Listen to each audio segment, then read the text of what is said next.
decisions I made way back here affected everything that happened way out here. And if you give me a minute, we'll get to way out here and what happened at the other end of all those decisions.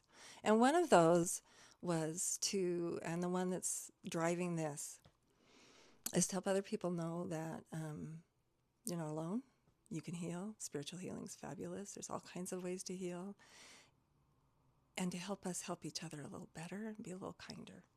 And that we're surrounded by miracles, like just unbelievable miracles and tender mercies. So I will talk about God. If that bothers you, click me off. I'm not your girl. So, woman, old lady, Nana. So I wanted to tell you a little bit about when I was first single.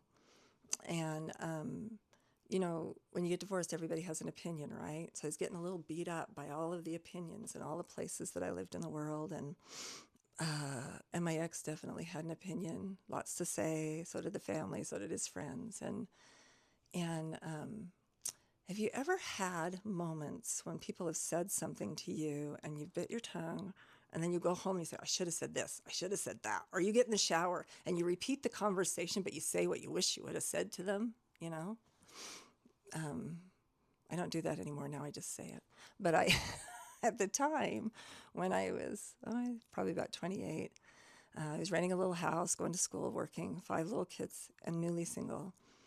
It was a Saturday, and I was in my dining room, and I had this big dining room table that somebody had given me, and it was covered in bills. You know, the gas bill, the light bill, and then this huge bill from the lawyer, and then medical bills for me, and then, I mean, and my income was like just a little above minimum wage in the 80s. There was no way. Nothing was adding up. There was no way I could do it. And I just had an unexpected, like a $350 gas bill. It was huge for this house. I didn't know it leaked like a sieve. And I'm having a conversation with the person that made the attorney's bill, the divorce, with all of the things that are going on. I'm talking to the gas company. I'm talking to him. I'm talking to his mother. I'm talking, you know, and I'm replaying the tapes of what they've said to me and thinking, I wish I would have said this. And suddenly a voice said to me, not my voice, I feel like it came just from heaven, Shannon, there's nobody else there. And I stopped. And I just quieted for a minute. And I realized, you know, the second part of that is, you're saying all this stuff to yourself. You are giving yourself a toxic shower that you don't need. You know those things aren't true. And you aren't that kind of person. That's why you didn't say that. Nobody's here. Nobody's here. And then when I finally quieted, I heard my kids outside, and it was sunny, and it was warm, and they're playing on the grass, and they're laughing, and they're having fun. And I realized Saturday, I am inside talking to nobody, beating myself up. And so I walked away. I went outside and I asked my kids, I said, what park do you want to go to? And they picked one. I think it was like, it's called Liberty Park, and it had ducks that you could feed in this little free bird aviary. At the time, it was free. And I packed a picnic lunch, and we all got in the van, the VW van, and we drove away to a park. And every Saturday became park day, and everybody got chances to pick. And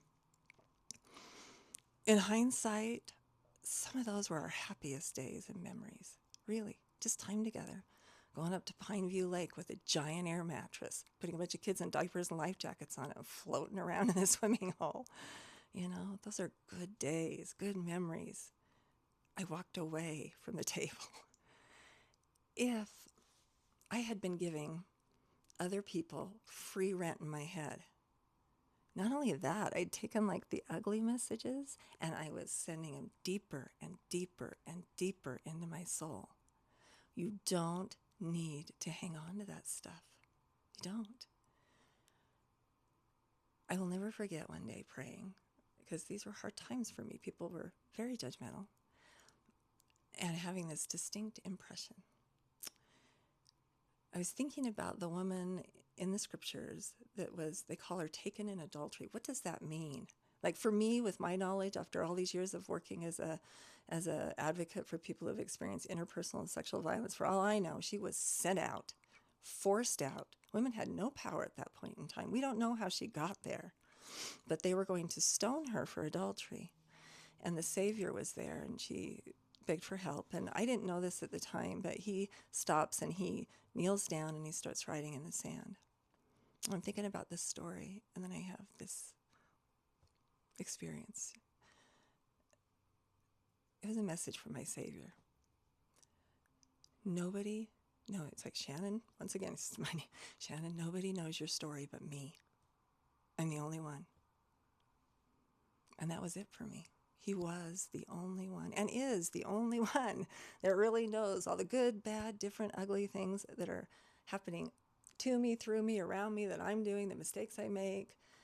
He's the only one that knows my story, and the only one whose opinion should be in my head. So between that Saturday and that experience, I stopped giving people free rent in my brain. And I made this little mantra. I'd learn an affirmation, and I would, when it started going, I would shut it down with my affirmation, or I'd sing songs we learned in primary church, children's songs, because a man named Packard said that was a good idea. And I did whatever it took to shut that down. And then I would fill my heart and my soul and my head with positive messages. You're a loving mother. Your kids are great. Your job is wonderful. This apple is delicious. Anything else to crowd it out. And so I guess my message today is, if you're giving anybody free rent in your head and you're having conversation in the shower and no one's there, you're not alone. And please tell me I'm not alone, that I'm not the only one. If you're talking in your car to the person that just talked to you at the last stoplight and honked at you, don't bother. You're just hurting yourself. Say bye-bye to the free rent. Say bye-bye to the toxic shower. Pat yourself on the back and go be great. So thanks for listening, and I hope in your Life 360, you're good to yourself.